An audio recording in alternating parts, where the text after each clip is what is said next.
Okay, good morning to one and all. So hereby a few students have shared this question and they want to know that how to make the block diagram for a state model. So इस बहुत easy है, देखो किस तरीके से करना है। इस क्वेश्चन में क्या है कि एक स्टेट मॉडल की equation ordinary differential equation provided है, ठीक है। सेकंड डेरिवेटिव इसके अगर देखोगे तो मैक्सिमम इसकी जो वैल्यू है ऑर्डर वो हमारा सेकंड ऑर्डर का है। तो यहाँ पे ऑर्डर क्या है इस इक्वेशन का, second, number of state variable क्या है 2। तो हमने हमें क्या करना है, इसका ब्लॉक डायग्राम बनाना है। तो सबसे पहले हम क्या करेंगे, इसका स्टेट मॉडल बनाते हैं। स्टेट मॉडल बनाने के लिए हमने सपोज करिए स्टेट वेरिएबल डिफाइन कर दिए, ठीक है। डिफाइन किए, पहला स्टेट वेरिएबल माना x1t और ये y ऑफ t है, और दूसरा माना x2t और ये dy बाई dt है। तो अगर हम देखें अपनी स्टेट इक्वेशन को जब बनाएंगे तो हमने सबसे पहले क्या करना है, हमें स्टेट इक्वेशन को बनाते समय ये चीज ध्यान रखनी है कि जो x1 डॉट होता है वो क्या है, बेसिकली वो क्या दर्शा रहा है हमको, वो बता रहा है dy बाई dt, और ये है किसके बराबर, x2 के बराबर। इसी तरीके से जो x2 डॉट है वो क्या बताएगा हमको, d2 y बाई dt2 बताएगा, ठीक। और इसकी वैल्यू हमें कहाँ से मिलेगी, ये जो ऑर्डिनरी डिफरेंशियल इक्वेशन यहाँ पे प्रोवाइडेड है इससे हमको d2 y बाई dt2 की वैल्यू मिल जाएगी, ठीक। तो हम यहाँ पे अगर d2 y बाई dt2 की वैल्यू निकालें तो सीधे सीधे देखने को पता चल रही है ये वैल्यू क्या है, -5 dy by dt minus 6y plus u, ठीक है। अब ये dy बाई dt क्या है, dy बाई dt अगर देखा जाए, ये जो आप देख रहे हो ये क्या है, basically this is basically x2, ठीक। और ये जो y है ये बेसिकली क्या है, x1। तो अगर हम दोबारा से इन इक्वेशन को रीअरेंज करते हैं और नई स्लाइड लेते हैं तो यहाँ पे देखते हैं इक्वेशंस क्या आ रही। तो जो स्टेट इक्वेशंस हमारी डिफाइन हो रही हैं, ठीक है, जो स्टेट इक्वेशंस हमारी डिफाइन होंगी वो ये हो जाएंगी कि x1 dot equals to x2 और x2 dot equals to minus times of 5x2 minus 6x1 plus u। इस तरीके से हमने डिफाइन किया। हम मान लेते हैं इसको इक्वेशन नंबर 1 और इसको मान लेते हैं इक्वेशन नंबर 2। मैट इनको बोलते हैं स्टेट इक्वेशन। अब मैट्रिक्स फॉर्म में हम इसको नजर करना, तो ये इस तरीके से है कि मैट्रिक्स फॉर्म में अगर स्टेट इक्वेशंस को लिखना है तो दो स्टेट वेरिएबल है, लिखा x1 डॉट और x2 डॉट, ठीक। उसके बाद यहाँ पे एक हमारे पास मैट्रिक्स आएगी और यहाँ पे हमने लिखा x1 x2, फिर हमने यहाँ पे एक मैट्रिक्स b आएगी, ठीक है, वो लिखी, और फिर एक मैट्रिक्स हमारी u, ठीक है। अब यहाँ पे अगर देखेंगे तो यहाँ पे रो कितनी है, 2 रो है, और कॉलम कितने हैं, 1। तो हम इसको लिखते हैं m क्रॉस n जो होगा, रो कितनी है यहाँ पे, हमारे पास 2 रो है और कॉलम क्या है, 1। तो 2 क्रॉस 1, ये क्या है, ये भी 2 क्रॉस 1, ये क्या है, यहाँ पे क्या है, 1 क्रॉस 1, ठीक है। तो यहाँ पे एलिमेंट्स अगर देखे जाए तो कैसे एलिमेंट्स आएंगे, तो ये आपका ध्यान दीजिए, ये भी क्या आएगी मैट्रिक्स, जो भी मैट्रिक्स है वो भी 2 क्रॉस 1 आएगी, ठीक। और ये मैट्रिक्स क्या हो जाएगी, 2 क्रॉस 2। मैट्रिक्स मल्टीप्लिकेशन में ध्यान दीजिएगा, ये दोनों जो आप देख रहे हैं, पहली वाली मैट्रिक्स का जो कॉलम है वो आपका क्या होना चाहिए, बराबर होना चाहिए दूसरी वाली मैट्रिक्स जिसको हम मल्टीप्लाई करने जा रहे हैं उसकी रो से, ठीक है। तो ये दोनों बराबर है। इसी तरीके से यहाँ देखिए 1 और 1, ठीक। इस मैट्रिक्स को लिखना है तो x1 डॉट वाली इक्वेशन देखिए, क्या इसमें x1 का कोई कंपोनेंट है, नहीं, 0 लिखिए। x2 का कंपोनेंट है, हाँ है, 1। उसकी तरीके माइनस x, अब हम लोग x2 डॉट की इक्वेशन देखेंगे तो x2 डॉट की इक्वेशन में देखो x1 का कंपोनेंट है, तो लिख देंगे क्या है, -6 है, -6 लिख दीजिए। क्या x2 का कंपोनेंट है -5 है, लिख दीजिए -5। पहली वाली इक्वेशन में देखिए क्या u का कोई कंपोनेंट है, नहीं है, तो 0। दूसरी वाली इक्वेशन में u का कंपोनेंट है तो 1। इस तरीके से हमारे पास आ गई मैट्रिक्स फॉर्म में इक्वेशन, ठीक है। अब फर्दर हमको अगर स्टेट डायग्राम बनाना है, स्टेट डायग्राम, तो ये तो हमारे पास क्या हो गया, स्टेट इक्वेशन हो गई जो इनपुट साइड की है, ठीक है। आउटपुट इक्वेशन अगर देखा जाए, आउटपुट इक्वेशन बहुत ही इजी है। आउटपुट इक्वेशन में क्या है, हमने क्या माना है, y को x1 माना है, ठीक है। तो इसका मतलब जो यहाँ मैट्रिक्स आएगी वो आ जाएगी, हमारे पास दो स्टेट वेरिएबल है, तो x1 x2, ठीक है। और यहाँ पे डी मैट्रिक्स आएगी ही नहीं क्योंकि u है ही नहीं इसमें, तो यहाँ पे x1 का कंपोनेंट है क्या x2 का कंपोनेंट है, नहीं है, तो ये 1। तो ये आउटपुट इक्वेशन हो गई मैट्रिक्स फॉर्म। अब स्टेट मॉडल जब आप बनाएंगे तो उसके लिए अगर आपको ब्लॉक डायग्राम रिप्रेजेंटेशन चाहिए तो आप ध्यान दीजिए, सबसे इंपॉर्टेंट चीज सबसे पहले क्या है, ऑर्डर आप देखिए ऑर्डिनरी डिफरेंशियल इक्वेशन का, या फिर जो भी ट्रांसफर फंक्शन है उसके जो डिनोमिनेटर की पॉलिनोमियल इक्वेशन है उसके आप मैक्सिमम ऑर्डर देख लीजिए। तो अगर जितना ऑर्डर होगा, ऑर्डर यहाँ पे क्या है 2 है, ठीक है।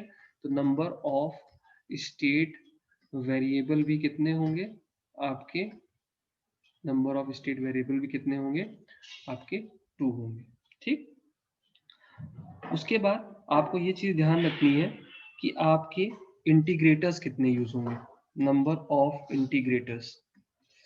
नंबर ऑफ इंटीग्रेटर्स आपको ध्यान रखिएगा जब ब्लॉक डायग्राम बनाएंगे तो वो भी कितने होंगे 2 होंगे, जितने स्टेट वेरिएबल उतने नंबर ऑफ इंटीग्रेटर्स यूज होंगे, ठीक। इन चीजों को ध्यान रखते हुए हमें क्या करना है, अपनी स्टेट इक्वेशन बनानी है। सबसे पहले आप क्या करिए, लास्ट से स्टार्ट करिए। सबसे पहला स्टेट वेरिएबल हमारा क्या है x1, ठीक। और ये किसके बराबर है, y के बराबर है, ठीक।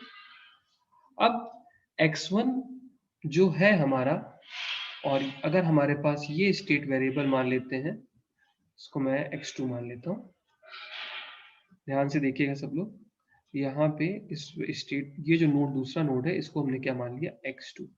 अब x2 और x1 में जो रिलेशन है अगर आप देखोगे, x1 डॉट जो था वो x2 के बराबर था, मतलब x1 डॉट जो था वो x2 के बराबर था। इसका मतलब क्या है, अगर हमें x1 की वैल्यू निकालनी है तो हम क्या करेंगे, x2 का इंटीग्रेशन करेंगे। हम क्या करेंगे, x2 का इंटीग्रेशन करेंगे। तो इसका मतलब क्या है कि x2 का अगर आपको इंटीग्रेशन करना है तो यहाँ पे आपको क्या लगाना पड़ेगा, इंटीग्रेटर लगाना पड़ेगा। यहाँ पे आपको क्या लगाना पड़ेगा, इंटीग्रेटर। तो अगर आप x2 से x1 पहुंचना चाहते हैं तो x2 को क्या करें, आप उसको इंटीग्रेट करें, तब आप कैसे पहुंचेंगे, x1 तक पहुंचेंगे, ठीक। उसके बाद अब यहाँ पे हमारे पास सपोज करिए ये हमारा x2 है और हमारी इक्वेशन में अभी x2 डॉट भी एग्जिस्ट कर रहा है। तो अगर हमको x2 डॉट से, अगर हमें x2 डॉट से x2 पहुंचना है तो उसके लिए फिर से क्या होगा, एक इंटीग्रेटर लगेगा, ठीक है। तो इसका मतलब यहाँ पे जो वैल्यू होगी आपकी, जो यहाँ पे वैल्यू होगी वो क्या होगी, x2 डॉट। यहाँ पे जो वैल्यू होगी वो क्या होगी, x2 डॉट। तो x2 डॉट को जब आप इंटीग्रेट करोगे तो आपको मिलेगा x2, और x2 को जब आप इंटीग्रेट करोगे, ठीक है, तब आपको क्या मिलेगा, x1 मिलेगा। तब आपको क्या मिलेगा, x1, ठीक। तो इसका मतलब यहाँ पे हमारे पास दो इंटीग्रेटर हो गए। अब स्टेट डायग्राम बनाते समय हमें क्या ध्यान रखना है, अगली स्लाइड में हम बिल्कुल अच्छे से समझाते हैं आपको। देखो सबसे पहले हमें अपनी इक्वेशन को ध्यान पे रखना है, जो इक्वेशन हमारी क्वेश्चन में प्रोवाइडेड है। तो यहाँ पे हम छोटे से फॉर्म में लिख देते हैं equation, d2y by dt2 equals to -5dy by dt minus 6y plus u, ठीक है। और स्टेट इक्वेशन अगर देखा जाए तो स्टेट इक्वेशन क्या है, x2 dot equals to -5 times of x2 minus 6 times of x1 plus u। अब ब्लॉक डायग्राम बनाते समय बस इस इक्वेशन पे फोकस करना है और इससे हम लोग आसानी से चीजों को बना लेंगे। तो सबसे पहले हमें क्या करना है, हमने बनाया एक u सिग्नल दिया जो कि यहाँ पे है। छोटे छोटे टर्म्स को देखेंगे और फिर एनालाइज करेंगे। यू सिग्नल था हमारा, ठीक। यू सिग्नल क्या हुआ, एक समिंग ब्लॉक से आके जुड़ गया, ठीक। अब इस समिंग ब्लॉक के बाद एक हमारे पास स्टेट वेरिएबल क्या है, x2 डॉट, ठीक। अब इस x2 डॉट में हमें ये सारे कंपोनेंट्स को ऐड अप करना है, -5x2 भी आ जाए, -6x1 भी आ जाए। तो अब x2 डॉट के बाद मैंने आपको क्या बताया था, आपको क्या लगाना है, एक इंटीग्रेटर लगाना है जो कि आपको बताएगा, जो वैल्यू प्रोवाइड करेगा आपको, वो वैल्यू क्या होगी आपकी x2, ठीक है। वो वैल्यू क्या होगी आपकी x2। अब इस ये जो x2 है ये किससे मल्टीप्लाई है, -5 से मल्टीप्लाई है। तो हम क्या करेंगे, इस x2 से एक सिग्नल दे देंगे फीडबैक के फॉर्म में, ठीक, और इसका गेन लिख देंगे यहाँ पे 5, और ये माइनस सब ऐड हो रहा है तो यहाँ पे हमने इसको लिख दिया है, साइन क्या दे दिया, माइनस, ठीक है। अब x2 को जब हम दोबारा इंटीग्रेट करेंगे तब हमको क्या मिलेगा, x1 मिलेगा, ठीक है, तब हमको क्या मिलेगा, x1 मिलेगा। और x1 अगर आप देखेंगे तो x1 किससे मल्टीप्लाई है, -6 से मल्टीप्लाई है। तो अब हम क्या करेंगे, यहाँ पे फिर से एक फीडबैक के फॉर्म में सिग्नल देंगे, और अब ये किससे हो जाएगा, यहाँ पे लिखेंगे 6, और फिर हम इसको इस तरीके से जोड़ देंगे, और ये यहाँ पे वैल्यू क्या हो जाएगी, माइनस, और ये हमारा क्या हो जाएगा, y के बराबर। तो ये हमारा ब्लॉक डायग्राम रिप्रेजेंटेशन है, ये हमारा ब्लॉक डायग्राम रिप्रेजेंटेशन है। और इस ब्लॉक डायग्राम रिप्रेजेंटेशन में आपको जो फोकस करना है वो यही चीजों को फोकस करना है। जो लास्ट इक्वेशन है आपको मैक्सिमम ऑर्डर वाली इक्वेशन, उसको लीजिए और उससे आपको ये पता, उससे स्टार्ट करिए। देखिए मैंने यहाँ से स्टार्ट किया, x2 डॉट को x2 में कन्वर्ट करने के लिए पहला इंटीग्रेटर, फिर x2 जो आ रहा है ये किसके बराबर है, ये x1 डॉट के बराबर है, तो x1 डॉट को x1 में कन्वर्ट करने के लिए दूसरा इंटीग्रेटर, ठीक है। और फिर आप इसको सीधे सीधे रिलेट करके देख सकते हैं। अगर आप इस ब्लॉक डायग्राम को सीधे सीधे देखेंगे तो आपको ये नजर आएगा कि x2 डॉट किसके बराबर होना चाहिए, -5 times of x2 minus 6 times of x1 plus u, और ऐसा हो रहा है। अगर इस वैल्यू के बारे में बात की जाए, देखिए यहाँ पे u है, और u के बाद माइनस इस पर्टिकुलर समिंग ब्लॉक पे अगर आप इक्वेशन देखेंगे तो इस समिंग ब्लॉक पे आपको सीधे सीधे नजर आ रही होगी वैल्यू कौन सी, ये, क्योंकि इस समिंग ब्लॉक का जो आउटपुट है वो क्या है, x2 डॉट है, और वो जो आउटपुट है इस समिंग ब्लॉक के x2 डॉट के फॉर्म में, उसकी वैल्यू क्या है, -5x2 -6x1 प्लस u, ठीक है। और हो भी यही रहा है, देखो x1 multiplied by 6 multiplied by -1, तो -6x1 आ गया, ठीक। उसके बाद x2 multiplied by 5 multiplied by -1, तो यहाँ पे हमारा आ गया -5x2, और प्लस क्या हो गया u, तो यहाँ पे हमको क्या मिल गया, x2 डॉट मिल गया। अब इस तरीके से आप कभी भी ब्लॉक डायग्राम मेथड से एनालिसिस कर सकते हो, ठीक है। अच्छा, अब चलिए और कुछ और क्वेश्चन समझते हैं जिसमें हम लोग को ब्लॉक डायग्राम या एसएफजी में क्या होगा, जब भी आप एसएफजी बनाइएगा बिल्कुल इसी तरीके से एसएफजी बनती है। बस आपको क्या ध्यान रखना है, जहां जहां आप इंटीग्रेटर लगाएंगे, जहां जहां इंटीग्रेटर लगाते हैं इस तरीके से, उस इंटीग्रेटर को आप एसएफजी में दो नोड्स के बीच में वो इंटीग्रेटर का काम क्या होगा, उसको आप गेन के फॉर्म में दर्शा सकते हो, और उसकी वैल्यू क्या हो जाएगी, 1/s। तो सिग्नल फ्लो ग्राफ से भी आप इस चीज को दिखा सकते हो, ठीक। अच्छा, अब अगर आपसे कोई पूछे इसी तरीके के क्वेश्चन में, आपसे कोई थोड़ा सा घुमा के पूछ सकता है कि जैसे अगर मैं आपसे सपोज करिए एक और क्वेश्चन देता हूँ आपको, और उसका स्टेट स्पेस डायग्राम बनाने को कहा जाए और काफी बड़ा इक्वेशन हो, तो आप कैसे करोगे। तो इसमें भी देखिए कॉन्सेप्ट क्या है, बिल्कुल सेम कॉन्सेप्ट है। अगर ट्रांसफर फंक्शन के फॉर्म में भी रहेगा तब भी आप चीजों को एनालाइज कर सकते हो, ठीक है। उसके लिए अभी हम direct decomposition method, cascade decomposition method और पैरेलल डिकम्पोजिशन मेथड के बारे में बताएंगे, ठीक। तो अगर आप इस क्वेश्चन को, मैं एक क्वेश्चन आपको दे रहा हूँ, इस क्वेश्चन को आप लोग प्रैक्टिस करिएगा, और मैं आपको डायरेक्टली इसका ब्लॉक डायग्राम इस इक्वेशन से देख के ही बता दूंगा। तो ये d3y बाई dt क्यूब हो गया, प्लस 5d2y बाई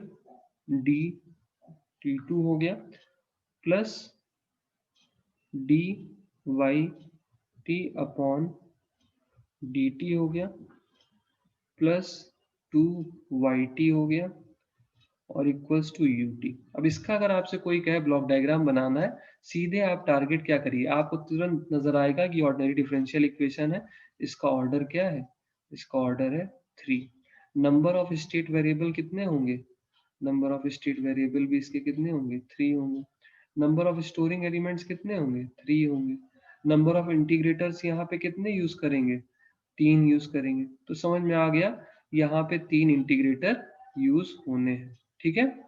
और ब्लॉक डायग्राम बनाते समय हमें मैक्सिमम चीज पे फोकस करना है कि मैक्सिमम ऑर्डर क्या है, d3y/dt3। आपको क्या करना है, क्या अप्रोच करनी है, आपके पास अप्रोच सिंपल सी अप्रोच है। आप क्या करोगे, x1 को मान लोगे y ऑफ t मान लीजिएगा, दूसरा क्या हो जाएगा, x2 डॉट क्या हो जाएगा, ये हो जाएगा del Y T by D T. ये x2 इसको यहाँ पे हम लोग लिख देते हैं, x डॉट नहीं, इसको हम लोग लिखेंगे x1 डॉट। तो x1 डॉट क्या हो जाएगा, del Y by D T हो जाएगा, और इसको क्या मान लेंगे, x2 मान लेंगे। इसी तरीके से x2 डॉट हमारा क्या हो जाएगा, ये हो जाएगा, अगर देखा जाए तो ये हो जाएगा d2y बाई डी टी, और इसको क्या मान लेंगे, x3 मान लेंगे, ठीक। और तीसरा जो स्टेट वेरिएबल हमारे पास हो जाएगा वो हो जाएगा, मान लेते हैं x3 डॉट, और ये है क्या, ये है हमारा d3y बाई डी टी, और इसकी ही वैल्यू हमें कहाँ से निकालनी है, ठीक है, इसकी वैल्यू हमें कहाँ से निकालनी है, इसकी वैल्यू हम लोग यहाँ से निकाल लेंगे, ठीक। जो लास्ट इक्वेशन होती है उसको हम लोग डायरेक्टली अप्रोच कर लेते हैं, जो लास्ट इक्वेशन रहती है हम लोग उसको डायरेक्टली ही अप्रोच कर लेते हैं, और वहां से हमको आइडिया लग जाता है कि किस तरीके से चीजों को एनालाइज की जाए।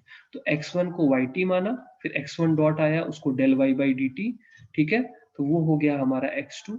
फिर x2 का डेरिवेटिव लिया तो वो क्या है, d2y by D T to, इसको क्या मान लिया x3, और x3 डॉट का अगर देखा जाए डेरिवेटिव तो ये क्या है, d3y by D T Q, और इसकी वैल्यू हम इस इक्वेशन से निकाल लेते हैं। तो प्रोसीजर हमारा क्या, बिल्कुल सिंपल सा प्रोसीजर है, इसी प्रोसीजर को फॉलो करते हैं, ठीक है। अब मैं डायरेक्टली इस इक्वेशन को स्टेट मॉडल बनाता हूँ, और आप देखिए इसकी स्टेट मॉडल बनाना बहुत ही इजी है। सबसे पहले हम यहाँ पे इक्वेशन लिख दे रहे हैं, ठीक, जिससे कि अगर आपको डायरेक्टली कभी भी एग्जाम में टाइम कम हो और आपको डायरेक्टली इक्वेशन मैच करना है, तो उसके लिए भी आप देखिए मैं आसानी से बना दूंगा, और आप प्रैक्टिस करोगे तो आपको भी आ जाएगा समझ में। तो ये इक्वेशन हमने लिखी, इसको अरेंज कर दे रहे हैं डिसेंडिंग ऑर्डर में, ऑर्डर के अनुसार। तो ये हो गया minus d2y by D T two, ठीक है, ठीक है, उसके बाद minus dy by D T, ठीक है, माइनस 2y, ठीक है, प्लस u। अब हम इस इक्वेशन को देखो लिख लेते हैं सीधे सीधे, ये इक्वेशन हमारे पास क्या है, अब देखो ये इक्वेशन जो है d3y by D T Q, ये किस चीज को दर्शा रही है, ये दर्शा रही है x3 डॉट को, ठीक। Minus 5d2y by D T two किसको दर्शा रहा है, -5 मल्टीप्लाइड बाई, ये किसको दर्शाएगा, सेकेंड डेरिवेटिव को या फर्स्ट डेरिवेटिव को, आप बताइए। dy बाई डी टू क्या है, dy बाई डी टी हमारा क्या है, x2 है, ठीक है, dy बाई डी टी हमारा क्या है, x2 है, और d2y by D T to क्या है, x2 डॉट है, और x2 डॉट को हमने अज्यूम क्या माना था, x3, तो ये किसको ना दिखाएगा, x3 को दिखाएगा।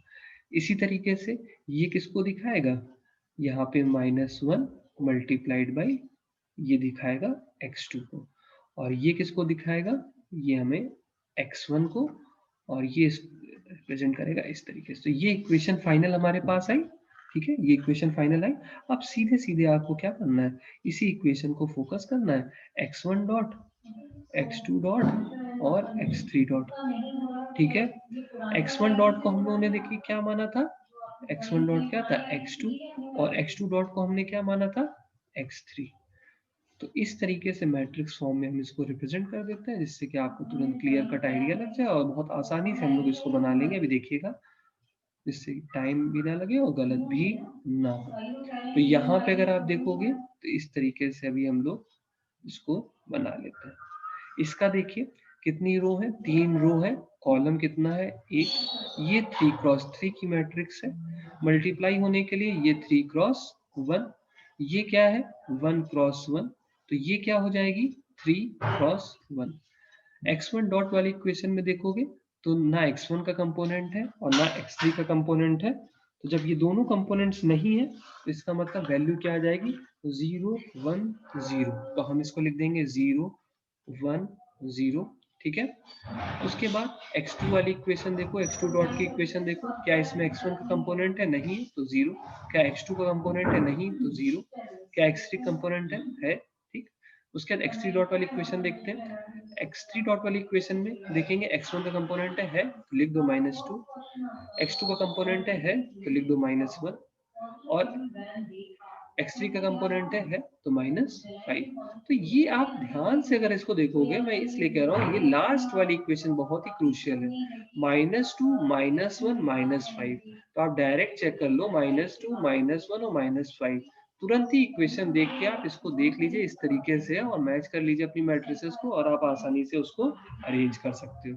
ठीक, तो ये हमारे पास बेसिकली स्टेट इक्वेशन आई है और इसी तरीके से आउटपुट इक्वेशन तो बहुत ही इजी होती है। तो वो क्या हो जाएगी 1 0 0, ठीक है, और यहाँ पे आ जाएगा x1 x2 और x3। आउटपुट इक्वेशन इसलिए आसान है क्योंकि हमने y को क्या एज्यूम किया, x1, तो खाली x1 वाला ही कंपोनेंट आया है।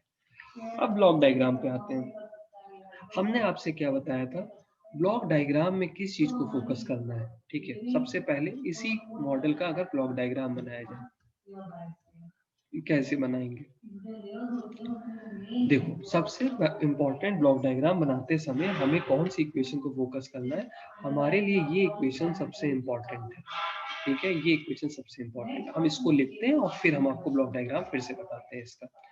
तो हमने इस इक्वेशन को लिखा x3 डॉट, ठीक है, x3 डॉट इक्वल्स टू, अगर आप रिकॉल करिए तो हमारे पास वैल्यू आएगी ये -5 टाइम्स ऑफ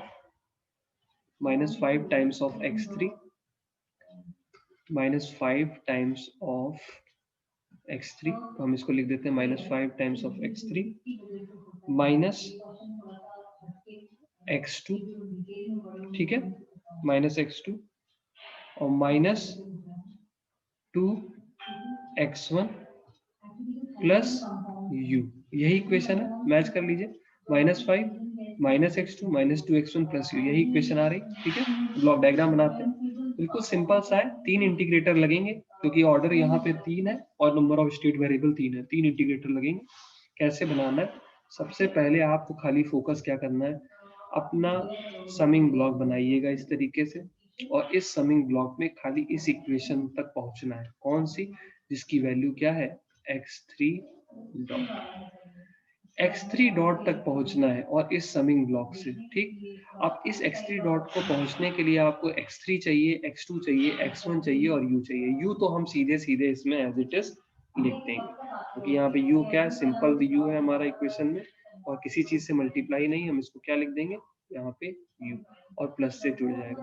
अब हमें क्या चाहिए, x3 चाहिए, x2 चाहिए और x1 चाहिए।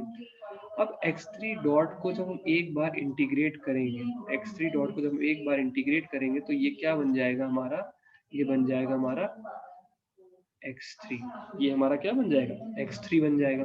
अब x3 से क्या मल्टीप्लाइड है 5, तो यहाँ से हम लोग क्या करेंगे, यहाँ लिख देंगे इस तरीके से 5, ठीक है, 5 लिखा और फिर हमने इसको क्या कर दिया इस तरीके से यहाँ पे -1 साइन लगा दिया जिससे कि ये जो -5 रिप्रेजेंटेशन है आ जाए, ये हो गया। अब x3 को अगर फिर से इंटीग्रेट किया जाए तो सबसे पहली बात x3 है क्या, x3 is equals to, it is x2 dot. अब x2 डॉट को जब हम इंटीग्रेट करेंगे तो हमको यहाँ पे क्या मिल जाएगा, यहाँ मिल जाएगा x2 और x2 किससे मल्टीप्लाई है इसको देख लेते हैं। ठीक है, ये हमारा x2 है, -1 से मल्टीप्लाई है तो यहाँ पे हम लोग लिख देंगे 1 और यहाँ साइन लगा देंगे माइनस, यहाँ पे साइन क्या लगा देंगे माइनस। ठीक, तो यहाँ पे हमने इसको किया इस तरीके से, ये हमारा हो गया x2 और ये x2 किसके बराबर है, this is equivalent to x1 dot. ठीक, इसका मतलब हमें अगर x1 चाहिए तो हमें फिर से क्या लगाना पड़ेगा, एक इंटीग्रेटर लगाना पड़ेगा। ठीक है, और एक इंटीग्रेटर जब लगा देंगे तो ये हमारा हो जाएगा x1 equals to y, output equation के बराबर। और यहाँ पे हमें क्या करना पड़ेगा, फिर से एक फीडबैक के फॉर्म में आप कह सकते हो, ऐसे सिस्टम में यहाँ पे हम लोग को अब की देखना है ये कितना है 2 से है, 2 से है तो यहाँ माइनस साइन लगा दीजिएगा और ये 2 से हो जाएगा मल्टीप्लाई, और फिर ये आपका इस तरीके से स्टेट डायग्राम आपका बन जाएगा। और ये स्टेट डायग्राम ब्लॉक डायग्राम को रिप्रेजेंट करता है। ठीक है, तो कंप्लीट सारी इक्वेशन है, 3 इंटीग्रेटर है, उनके गेन, उनके फीडबैक। ठीक, ये स्टेट डायग्राम कॉम्प्लेक्स तब होता है जब आपके पास ट्रांसफर फंक्शन में न्यूमरेटर पे भी इक्वेशन आ जाए। तो जब न्यूमरेटर में इक्वेशन आ जाएगी तो आउटपुट इक्वेशन पे भी कुछ आपको इक्वेशंस मिल जाएंगी। उसमें आपको यही प्रोसेस करना है। इंटीग्रेटर तो ये 3 ही लगे रहेंगे, बट आपको क्या फोकस करना है और किस तरीके से उनको मल्टीप्लाई करना है, और आपको फाइनल x3 डॉट तक पहुंचना है। इसी चीज को क्या करना है, फोकस। तो यहाँ पे ब्लॉक डायग्राम के क्वेश्चंस अब आप लोग लगा सकते हैं, कैसे स्टेट स्पेस से ब्लॉक डायग्राम बनाया जाता है और किस तरीके से चीजों को फर्दर सॉल्व किया जा सकता है। ठीक है, कभी कभी क्वेश्चन में क्या होता है, मल्टीपल इनपुट्स आ जाते हैं, मल्टीपल आउटपुट आ जाते हैं। अगर ऐसे क्वेश्चन आते हैं तब उनको कैसे अप्रोच किया जाए, और उस मैट्रिक्स का ऑर्डर क्या होगा, उसको भी एक क्वेश्चन ले लेते हैं, जिससे हमको उसका भी आइडिया रहे। तो सपोज करिए क्वेश्चन में और लेता हूँ। हमने क्वेश्चन लिया, सपोज करते हैं d3 x by D T cube plus 3 d2 x by d22 plus 4 dx by dt plus 4x u1 plus u2 plus u3, और कुछ वैल्यूज दे देते हैं। यहाँ पर हमने इसको मान लिया 4 से मल्टीप्लाई है, और ये जो u2 है ये हमारा क्या है, सपोज करो 3 से मल्टीप्लाई है। ठीक, ये हो गई इक्वेशन, सिस्टम डिफाइन कर दिया। और इसकी आउटपुट इक्वेशन भी बना देते हैं, मल्टीपल आउटपुट भी ले लेते हैं क्वेश्चन कॉम्प्लेक्स बनाने के लिए। तो हमने आउटपुट इक्वेशन ले ली y1 equals to 4 times of dx by dt plus 3u1। ठीक है, और दूसरा आउटपुट ले लेते हैं y2 equals to d2 x by dt2 plus 4u2 plus u3। ये इक्वेशन ले ली। अब इसको इसका स्टेट स्पेस मॉडल बनाना है। कैसे बनाया जाए स्टेट स्पेस मॉडल, इसमें भी बिल्कुल कॉन्सेप्ट वही है। मैं डायरेक्ट लिखता हूँ जिससे कि आपको प्रॉब्लम ना हो। मैं खाली फोकस क्या करूंगा, इस इक्वेशन पे फोकस करूंगा, d3 x by D T cube. ठीक, मैं इसी इक्वेशन को फोकस करूंगा और कोशिश करूंगा इसी से चीजों को सॉल्व करूं। ठीक है, तो यहाँ पे मैं चाह रहा हूँ कि मैं x3 डॉट की इक्वेशन को लिखूं। तो जैसा अप्रोच पहला था वही अप्रोच करना। इक्वेशन क्या होगी, -4 times of x -4 times of dx by dt। ठीक है, -3 d2 x by dt2 plus u1 plus 3 times of u2 plus 4 times of u3। ठीक है, अब फर्दर इक्वेशन को लिखा जाए तो ये हमने सपोज किया x1 को हमने सपोज कर लिया x। ठीक, इसी तरीके से x2 डॉट को हमने सपोज कर लिया, x2 डॉट जो है हमारा, इसको हमने सपोज कर लिया। या आप कह सकते हो x1 डॉट को हमने इस तरीके से आप लोग सपोज करिए, इससे कंफ्यूजन ना हो। यहाँ पे हम लोग मान लेते हैं, डायरेक्ट x2 ना करते, हम लोग इसको ऐसे लिखिए। हमने मान लिखा x1 को सपोज कर लिया x। ठीक है, उसके बाद x1 डॉट को सपोज कर लिया क्या, x2। ठीक है, इसी तरीके से x2 डॉट को हमने सपोज कर लिया x3, और x3 डॉट की इक्वेशन अभी हमने आपके सामने यहाँ से निकाल ली। ठीक, अब ये सारी वैल्यूज को स्टेट स्पेस मैट्रिक्स के फॉर्म में लिखते हैं। देखिए, ध्यान से देखिएगा सब लोग। इनको लिखने पे हमारे पास इस तरीके से मॉडल मिलेगा, x1 dot x2 dot x3 dot. ठीक है, उसके बाद यहाँ पे हम लिखेंगे 0 1 0 0 0 1 -4 -4 और -3। चाहे तो आप कंपेयर कर सकते हैं, -4 -3 और U1 वाली भी देख लेते हैं। U1 वाली मैट्रिक्स में देखिए, जैसे सिंप्लीफाई अभी आपको लगता था, यहाँ पे ये पता करना ये मैट्रिक्स का क्या ऑर्डर है। उससे पहले हमको यहाँ पे ये चीज देखनी है कि हमारे पास कितने इनपुट है। तो यहाँ पे U1 U2 और U3, ये जो है इसमें 3 रो है और कॉलम कितने हैं, 1। इसका मतलब यहाँ पे क्या होना चाहिए, 3 होना चाहिए और यहाँ पे भी क्या होगा, 3। तो ये भी क्या है, एक स्क्वायर मैट्रिक्स है। पहली इक्वेशन में कोई भी U नहीं है, x1 डॉट वाली इक्वेशन में, फिर x2 डॉट वाली इक्वेशन में कोई भी U नहीं है, बट x3 डॉट वाली इक्वेशन में अगर आप देखेंगे तो आपके पास 1 3 और 4 है। तो आप इसको लिख देंगे यहाँ पे 1 1 3 4। ठीक, अब आउटपुट इक्वेशन लिखते हैं, दी आउटपुट इक्वेशन, और उसकी मैट्रिक्स फॉर्म में उसको अरेंज करेंगे। तो यहाँ पे आउटपुट इक्वेशन गिवन क्या है, y1 डेरिवेटिव के फॉर्म में थी, तो हम इसको 4dx/dt था, तो dx/dt को हमने क्या माना है, x2 माना है, तो हम इसको लिखेंगे 4x2 प्लस 3u1। और y2 में क्या है, y2 में भी क्या है, d2x/dt2 था, तो हम इसको y2 को मान लेंगे, ये हमारा क्या है, यहाँ पे मान लेते हैं x3 और 4u2 प्लस 3u3। जिन लोग को अब रिकॉल नहीं हो रहा, मैं इक्वेशन फिर बता दे रहा हूँ। इस तरीके से क्वेश्चन में गिवन है equation y1 equals to 4 times of dx/dt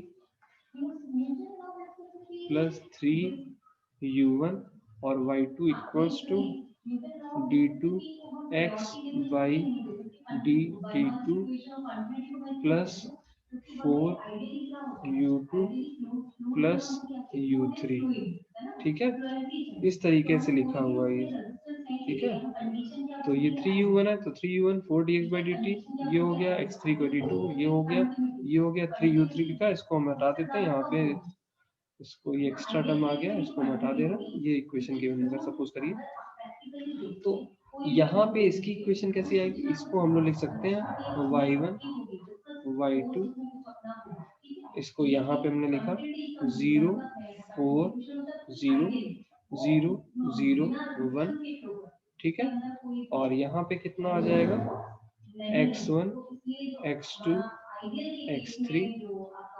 ठीक, क्योंकि यहाँ पे देखो, इस जगह पे अगर आप देखोगे तो यहाँ पे कॉलम 3 है, बट रो क्या है, हमारे पास 2 है।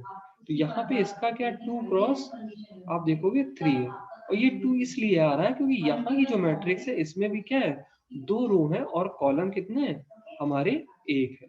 तो ये जो हमारी नंबर ऑफ रोज है, या इसी कारण ये जो मैट्रिक्स है आउटपुट वाली, यहाँ पे भी नंबर ऑफ रोज क्या है, हमारे पास 2 है। इसी तरीके से यहाँ पे अगर आउटपुट पे आ जाए, इसके आउटपुट पॉइंट में लिख दें, तो देखो यहाँ पे 3u1 का खाली पहली इक्वेशन में खाली हमारे पास u1 है 3 0 0। ठीक है, उसके बाद 0 4 और 1। इस तरीके से हम लोग इसको लिख सकते हैं। कुछ भी करेक्शन कमेंट करके मुझे बताइएगा, और बाकी मेथोडोलॉजी मैंने आपको यहाँ पे क्लियर कर दी। इस तरीके से आप क्वेश्चंस को अप्रोच कर सकते हो, ब्लॉक डायग्राम बना के, उनको स्टेट वेरिएबल मॉडल के फॉर्म में, मल्टीपल इनपुट हो या मल्टीपल आउटपुट हो, सारी तरीके से आप क्वेश्चन को अप्रोच कर सकते हो। ठीक है, अगला जो वीडियो रहेगा, अगले वीडियो में हम लोग कोशिश करेंगे, हम एक ट्रांसफर फंक्शन लेंगे आपको, और उस ट्रांसफर फंक्शन से कोशिश करेंगे कि आप उससे ब्लॉक डायग्राम बनाना, और किस तरीके से हम ब्लॉक डायग्राम के साथ साथ हम उसको अलग अलग फॉर्म में कैसे कन्वर्ट कर सकते हैं, कैसे डिकम्पोज कर सकते हैं, इन सारी चीजों के बारे में देखेंगे। तो अभी हम इस सेशन को वाइंड अप करते हैं, और क्यूट शीट में भी जितने क्वेश्चन हैं आप आसानी से लगा सकते हो, कोई भी प्रॉब्लम आपको यहाँ पे नहीं होगी।